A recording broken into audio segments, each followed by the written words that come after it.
Baik, bismillahirrahmanirrahim. Assalamualaikum warahmatullahi wabarakatuh. Selamat pagi menjelang siang Ananda semuanya.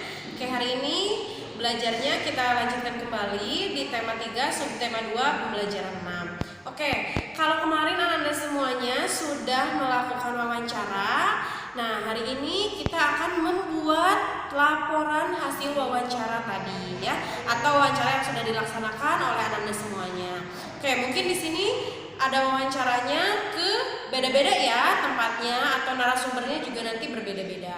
Oke, hari ini Bunda akan membimbing Ananda untuk membuat laporan hasil wawancara. Jadi nanti Ananda semuanya setelah melakukan wawancara, nanti hasil wawancaranya dibuatkan laporan. Nah, laporannya berisi tentang satu, latar belakang. Latar belakang itu biasanya alasan Ananda kenapa melakukan wawancara itu. Biasanya kalau sekarang latar belakangnya memang ada tugas ya, ada tugas dari sekolah. Boleh di situ dituliskan latar belakangnya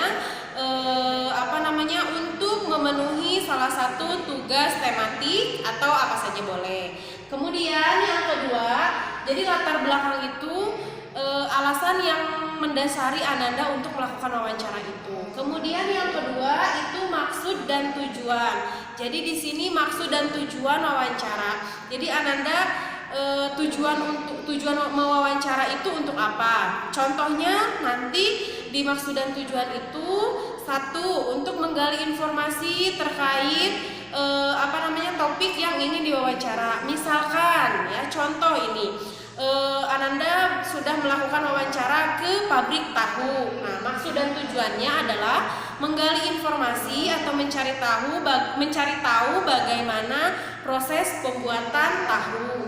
Nah, itu masuk ke tujuan, itu salah satu contoh. Kemudian yang ketiga itu topik wawancara. Nah, kemarin wawancaranya tentang apa? Topiknya dituliskan di sini. Contohnya Bunda topiknya tentang pembuatan tahu di di pabrik tahu gitu, kayak gitu ya. Kemudian waktu dan tempat kegiatan. Jadi waktunya Ananda kapan melaksanakan wawancaranya, tanggal berapa, hari apa, jam berapa, kemudian tempat kegiatannya, wawancaranya di mana ya. Oke, selanjutnya laporan hasil wawancara. Nah, ini laporan hasil wawancara ini nanti bentuknya paragraf ya, atau di poin-poin boleh. Itu mencakup tentang satu, itu kemarin narasumbernya siapa. Misalkan pasti kan ditanya ya namanya siapa, tulis narasumber. Narasumber itu orang yang kita wawancarai ya, ditulis misalkan Pak Doni misalkan ya. Kemudian pak pewawancaranya siapa ya, berarti kan yang wawancaranya Ananda semuanya ya, tulis namanya. Kemudian hasilnya tuliskan, pada hari ini saya sudah melakukan wawancara. Nah, informasi yang saya dapat bla bla bla bla bla, bahwa pembuatan tahu yang pertama itu ini, kemudian ini. Seperti itu ya, hasil wawancara itu dari hasil jawaban narasumber. Kemudian kesimpulan. Jadi kesimpulan itu mencakup tentang informasi semuanya ya. Jadi disimpulkan. Misalkan seperti ini. Jadi pembuatan tahu itu prosesnya dari tempe, kemudian dari kacang, dari kedelai, itu kemudian nanti diolah, kemudian jadilah sebuah produk tahu yang biasa sehari-hari kita makan. Itu contoh kesimpulan.